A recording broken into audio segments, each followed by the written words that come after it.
The views and opinions expressed on any program are those of the producers and/or the persons appearing on the program and do not necessarily reflect the views and opinions of FRCmedia, Bristol Community College, or the City of Fall River.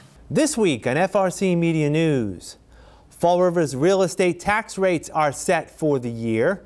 UMass Dartmouth announces free college for in-need students. And we put the wraps on our coverage of next week's election. All this and more coming up.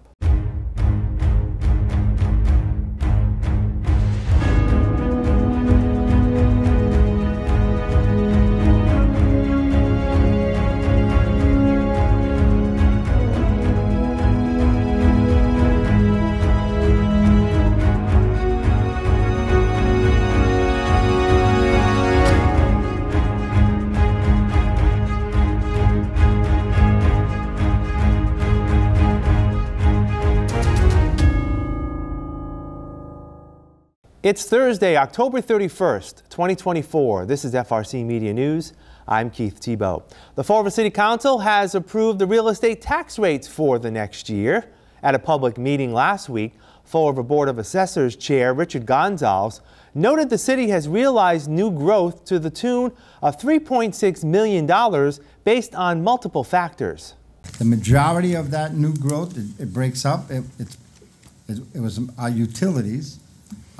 Our commercials, we're bringing in some new growth. We had a couple of companies that came off TIFs. When they come off TIFs, that part that comes off is part of new growth. But we also had a tremendous amount of new growth, again, with utilities such as gas companies, electric companies, and if you notice, there's a lot of construction out in the city. That helps us. It brings in value and money. And we had some residential growth as well. The residential growth was $50,511,211 in value, and that brought in $580,374. So what will this mean for Fall River homeowners? The council lowered the tax rate by 4 cents per $1,000 valuation from $11.49 last year to $11.45 this year. The median value of a single-family home increased from last year from $342,900 to $385,588. 2- and 3-family homes also saw its median value increased from a year ago. The commercial tax rate was also reduced from $23.94 to $23.83 per $1,000 valuation. The University of Massachusetts Dartmouth is joining other UMass campuses and launching a program next fall that will provide free tuition and mandatory fees to in-state students with family incomes of $75,000 or less. The UMass Dartmouth deal will begin in the fall of 2025 and is anticipated to aid around 1,500 undergraduate students. Along with the income guidelines, eligible students must have a high school GPA of at least 2.7 or SAT or ACT scores that are equivalent. They must apply for a degree and register for at least 12 credits a semester. If a student maintains satisfactory academic status, the award will last up to 4 years. UMass Dartmouth Chancellor Mark Fuller, himself a first-generation college student, said the UMass deal will be of great benefit to working-class families across the Commonwealth. Giving access to higher education to students is incredibly important to me. It's been my life's passion. I went to public grade schools, high schools, and a public college, and it really allowed me and my brothers to make a dramatic change for not only ourselves, but for our families as well. So this is incredibly important, and it was really facilitated by the commitment of the Healy Driscoll administration and our legislative bodies in the Mass Grant and Mass Grant Plus programs. So combining those along with obviously Pell eligibility and some university commitment to this project, we're able to bring that tuition dollars down to basically zero for those students that qualify. So we're extremely, extremely excited about that. The announcement of the tuition program was made at Durfee High School, where Principal Jessica Stevens said the UMass Dartmouth deal will allow for more Durfee graduates to afford a higher education. we really get to know the stories of our students and families, and we really come to understand not only what special young people our students are, but how much incredible potential they have to make our world a better one. I think coming to realize the barriers that exist relative to access in education is a very real thing, that when you see, you know, a world that we live in really taking actionable steps toward ensuring that these students and families have a true opportunity to grow and learn in a continuous way and really evolve into young adults and then adults who can make their mark and can contribute to this world in the most impactful and powerful way they can through education, is just a really special moment to be able to have. The UMass Dartmouth deal will also guarantee space for students in on-campus housing, but fees for room and board are not covered by that program. The One South Coast Chamber of Commerce and the Realtor Association of Southeastern Massachusetts are collaborating on an initiative to lend its voice to devising solutions for more housing development within the region. Realtor of Southeastern Massachusetts CEO Paul Chase says the South Coast Workforce Housing Coalition will advocate for policies prioritizing the development of all housing, including but not limited to affordable, workforce, and luxury housing. Talking with partners over at the One South Coast Chamber of Commerce, we realized that there are necessities that we have that go hand in hand, and our expertise in the real estate market and their expertise in workforce made a natural fit to kind of put this coalition together and work towards this solution for this type of workforce problem. We're looking for input from realtors and folks in the labor market, which, you know, we both have interest in as part of our associations. We will eventually also go out there, I'm sure, and talk with other folks, but you know, the labor and the real estate side are two of the biggest areas, and we both have members there that are very experienced in what we can do. The announcement of the new coalition was made Tuesday at the Chamber's Workforce and Housing Luncheon, where Housing and Livable Community Secretary Ed Augustus promoted the $5 billion investment the state is making to increase housing production over the next 5 years. He says the current housing shortage impacts all segments of a community. The kind of housing that you were looking for when you were getting out of college with a couple of roommates is different than the housing you were looking for when you were getting married, getting ready to start your family, is different than the housing you're looking for as an empty nester trying to age in place. And we need to make sure we have that, all of that housing for you to do all those phases here in Massachusetts. And we've got a lot of seniors who may be living in a big house by themselves. They want to downsize, but there's nowhere to downsize to in the community they want to be in, the community that they spent most of their life in. And there's a family that's desperate for that big house with those 3 bedrooms because they've got a young growing family and they need that extra space. Or we've got folks who want to be closer to work or closer to their kids' school, and there just are not the options. And so what we need to do is build more housing. Regarding affordable housing, Mr. Chase says the needs of cities and towns vary. The city is going to need something different than the suburbs, and there's a lot in the suburbs we can do, right? In the cities, it's more working with the government officials that make some decisions on whether it be the MBTA Communities Act or some rezoning, transportation-oriented development. You know, both Fall River and New Bedford have excellent, they have excellent boards working on that already. But if we can lend any research or expertise to that, we certainly will, and we'll help to advocate throughout the cities for what they need. We are 5 days away from the election, and Fall River's Election Commission Chair Ryan Lyon says the city is ready for polls to open Tuesday from 7 a.m. to 8 p.m. with some new polling location changes. All 27 precincts will be ready to go come the opening of the polls at 7 o'clock on Tuesday, November 5th. Remember, take a look at the list of polling precincts on the Election Department website. We did have a couple of consolidations at the beginning of 2024, so the list is on the department website. Polling precincts 3A and 3B in the south end of the city now vote at Good Shepherd Parish at 1598 South Main Street. In the Flint section of Fall River, the polling precincts that were originally located at Bishop Beat Apartments on Quikasham Street and the fire station on Eastern Avenue now vote at St. Anthony of the Desert Parish on on 300 Northeastern Avenue. And up in the north end of the city, not precincts 9A, 8B, and 8C, formerly the Tansy Elementary School, Spencer Borden Elementary School, and Cardinal Medeiros Towers, now vote at Bristol Community College, Building G. And there is a reserved parking lot number 3 in front of the college campus where voters can park their cars. Hundreds of Fall River residents have already voted in this year's election. Mr. Lyon says the city received applications for 12,000 mail ballots. As of Monday, approximately half have been returned. Those who have yet to return their mail ballots must do so by Tuesday of next week. Please return it as soon as possible. Remember to sign the affidavit on your ballot envelope and return it. You can return it directly to my office. We do have the ballot drop box located right outside of the 3rd Street entrance. And of course, there is the postage page envelope in your ballot package. However, as we're 1 week out from the election, I encourage you to return it directly to a government center to err on the side of caution, because the post office encourages you to make sure that you return it as soon as possible. And as we're a week away from the election, I'm encouraging voters to return it directly to government center to make sure that the postmark is by November 5th.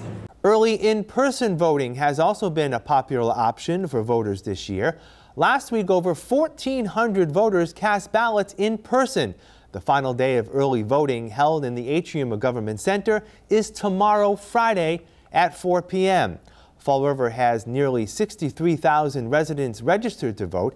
Mr. Lyon says it has become more convenient to register. We now have automatic voter registration whenever you conduct any business with the Registry of Motor Vehicles, with any business with the state agency.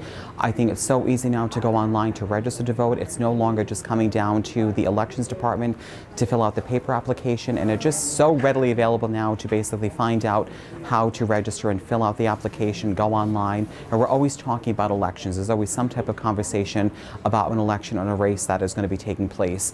So I think the interest is there. It's just the importance of people remembering that elections are consistently held in this city, from our preliminaries to our municipal elections to the state primaries to the state elections. They're held every year. It's not just the issue of people registering or just, remembering to remain active on the voter registration rolls. It's voting religiously from one election to the other. That's the important point that I always like to emphasize. Mr. Lyon says presidential election years have always yielded higher turnouts. He predicts that over 60% of city voters will cast ballots between now and Election Day. While that's encouraging, Mr. Lyon has concerns that voter interest will not be as robust when the presidency is not on the ballot. Normally, elections had a consistent voter turnout of around 64% from municipal to state year after year, regardless. But over the past number of years, over the past 25, 30 years in this city, it has gone down dramatically from one election to the other. I often say it's a huge generational gap. Ever since my grandparents' generation have slowly begun to pass on, it's opened even wider. So voters, unfortunately, do not remember our municipal elections. They do not remember the regular midterm biennial state elections, which are all critically important. Remember, mark that in your calendar. The city of Fall River has elections every September, every November. So mark that permanently in your calendars and make your plan to vote. If voters have questions on their registration status or where to vote, they can call the elections office at 508-324-2630. Here are what voters can expect to see on Fall River's ballot. Along with former President Trump and Vice President Harris, there are 4 other candidates running in Massachusetts for president. Incumbent Democrat Senator Elizabeth Warren is seeking re-election, challenged by Republican John Deaton. Congressman Jake Auchincloss is running unopposed for a 3rd term. Incumbent Governor's Councilor Joseph Ferreira is facing independent Kristen Condon in a district that covers 48 communities in southeastern Massachusetts. Most members of the local legislative delegation are running unopposed. State Senator Michael Rodrigues, 6th Bristol Rep. Carol Fiola, and 7th Bristol Rep. Alan Sylvia do not have challengers. 8th Bristol State Rep. Paul Schmidt is retiring at the end of the year. 5 candidates are running to replace him: Democrat Stephen Willett, Republican Christopher Thrasher, and Independents Laura Hadley, Manuel Soares Jr., and Jesse St. Gelais. Clerk of Courts Jennifer Sullivan and Register of Deeds Bernard McDonald are running unopposed. 2 of the 3 candidates for County Commissioner will be elected to the board next week. Incumbent and former Fall River Mayor John Mitchell is seeking re-election. He is joined by Democrat Julie Ruggiero, and unenrolled candidate Gregory DeMello. Voters will be asked to weigh in on 5 ballot questions this year. Question 1 asks whether the state auditor should have the power to audit the state legislature. Question 2 seeks to repeal the MCAS test as a requirement to graduate high school. Question 3 asks for the right of transportation network drivers for companies like Uber and Lyft to unionize. Question 4 would allow for the legal, regulated distribution of certain psychedelic substances such as mushrooms. And question 5 seeks to raise the minimum wage for tipped workers, primarily waitstaff at restaurants. If passed, restaurant owners would be allowed to pool tips to share with all employees, whether tipped or not. FRC Media has created a special web page with information on where to vote in Fall River, links to candidates' web or Facebook pages, and interviews with local candidates and those in support or opposed to the ballot questions. Get informed before you vote. Visit frmedia.org/election 2024. The national conversation has centered on the presidential election this year. We again spoke with Bristol Community College Associate Professor of History and Government, Don Kilgus, for his thoughts in the final week of the campaign. Mr. Kilgus says, issues aside, the 2024 presidential race has been a unique one. Between 2 assassination attempts, obviously a Kennedy, in the race. You've had a former president running who's now been convicted as a convicted felon. You've also got, for example, a sitting president who was basically, different words you want to use, ousted might be one of the words you use, and then someone who came in as a replacement who didn't run in the primaries for the first time in 50 years. We will not have one of the candidates who actually won a single vote in the primary process itself. So this election has been incredibly interesting and unique in so many different ways. Mr. Kilgus says both Vice President Harris and former President Trump have mixed rhetoric while discussing the issues in the campaign. For Vice President Harris, that has been a challenge. You have the sitting president, and you are still currently the vice president. So you try to distance yourself somewhat from that person, but at the same token, you've got to try to establish your loyalty still to that person and what the policies have been for the past 4 years, but then try to eke out your own kind of path going forward and what you're going to change, if anything, and how you're going to approach the top job, if you will. So I think that's something that she's been trying to do. Obviously, they set it up from the very beginning as the prosecutor versus the convicted felon, which is why I used that phraseology earlier. We also see, for example, that she's been going back to obviously a lot of the women's issues about abortion rights, about some people have even mentioned about Trump's age, that the immigration questions, about that Trump is only out for himself or for revenge against his enemies, throwing out obviously issues regarding January 6th and what might happen in terms of if he's elected, will he pardon the rioters and things like that. So it's always for me unique when you see an incumbent vice president running for office, because they have to walk such a fine line between, respectful and supporting the president who they're still serving with and trying to eke out their own unique path. Unlike the vice president, former President Trump does have a record to defend. Trying to say that things were better, that he will fight for you. And that kind of comes back to the first assassination attempt when, he was bloodied in the fight kind of thing. Because what's important for both sides in this campaign is that for the American public, what is most important is what people believe to be true. Whether, despite what the facts might say or the statistics or whatnot, regarding the economy, regarding the border, regarding any of these issues, what people believe in their hearts is going to be much more important. So if he can go back and remember, like Ronald Reagan said in 1984, are you better off today than you were 4 years ago? I think that's going to be his biggest attempt to try to win a lot of voters who may have been a little bit hesitant to vote for his reelection 4 years ago. And they may say, the last 4 years, I don't know if the economy has been as good as it was, and this, that, and the other with inflation and housing, the immigration, the border issues, the foreign affairs issues that have been going on. Not to say that they're all President Biden's or Vice President Harris's fault, but nevertheless, when you're in office, they kind of become your baggage as well. Mr. Kilgus says the personal accusations made in recent elections have resulted in the country remaining divided. The rhetoric in recent decades has gotten so much more harsh in terms of, you know, the name calling and things like that. Okay, that's one thing, but as we said before, it's at least in the past, you could say that I disagree with my opponent on this issue or that issue. But when, you know, today it's now not only I disagree with my opponent on this, but my opponent also is a threat to democracy, or my opponent is a far left-wing radical kind of person. So things have gotten so much further that it's not just I disagree with the person, but now I question perhaps their patriotism, I question their cognitive abilities, among other things. So it's really gotten to a different point, and I think that's really, until we deal with those issues, I think that is we're going to see American politics continue to be this kind of very large divide between both parties. We'll have more of an election preview after the break as we take a look at 2 of the state ballot questions. Stay with us. Here are some job descriptions on the latest hot jobs list from the Mass Hire Fall River Career Center. Diesel mechanic, Republic Services, located at 1080 Airport Road, seeks a full-time diesel mechanic to perform repair and maintenance work on diesel and non-diesel equipment and trucks. Job number 216-76209.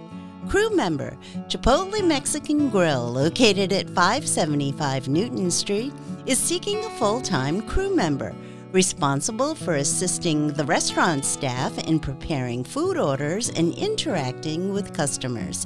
Job number 216-75467. Pharmacy technician, CVS Health, located at 4171 North Main Street, is looking for a full-time pharmacy technician, responsible for filling and labeling prescriptions and helping pharmacists perform daily tasks to serve customers.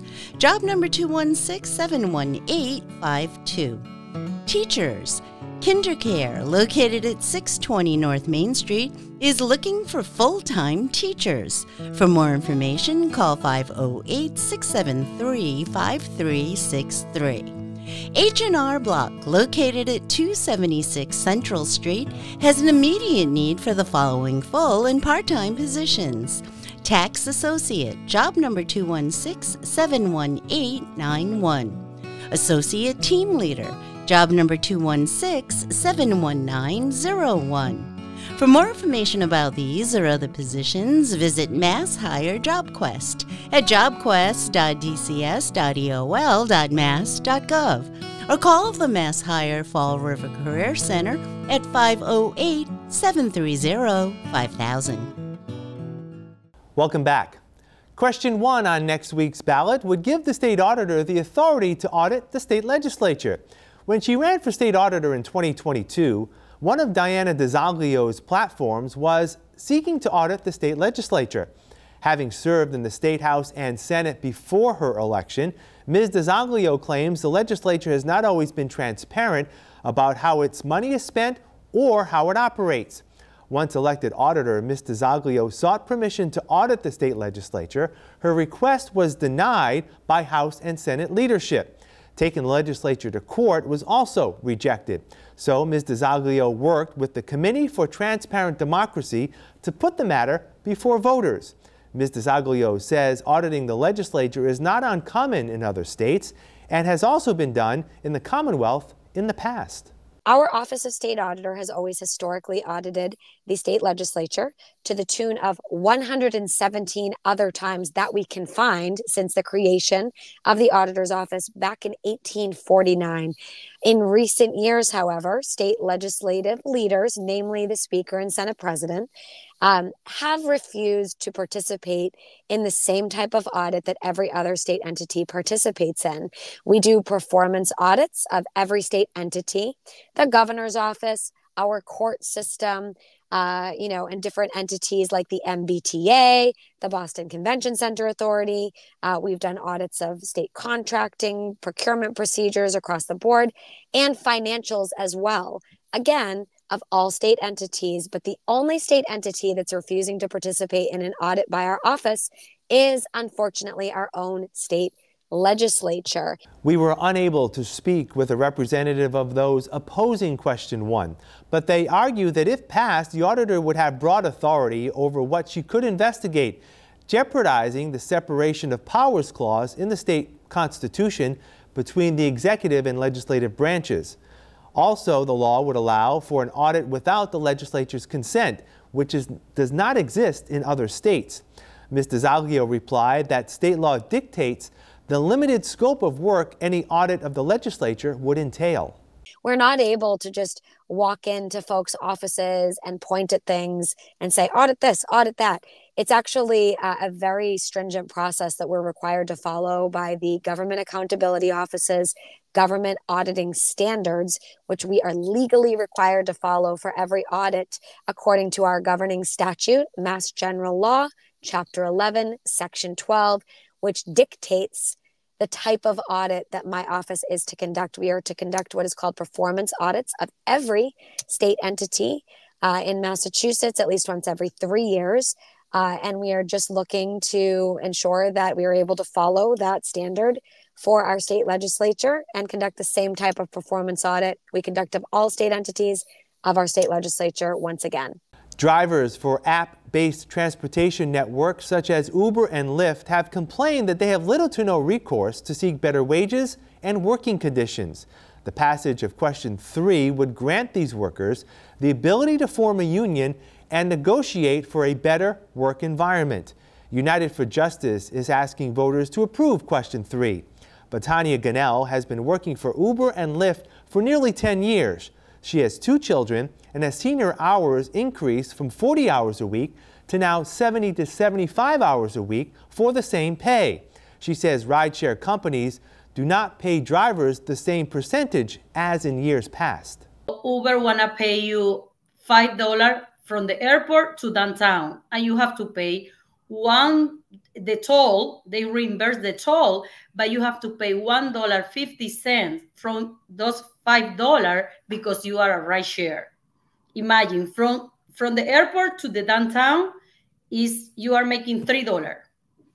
And yeah, that happened because when Uber started, they were taking 20% of the fare, was 20 for them and 80 for us. Now they taking, the minimum they take right now is 50, but they usually take between 60, 70, and sometimes even 80% of the fare.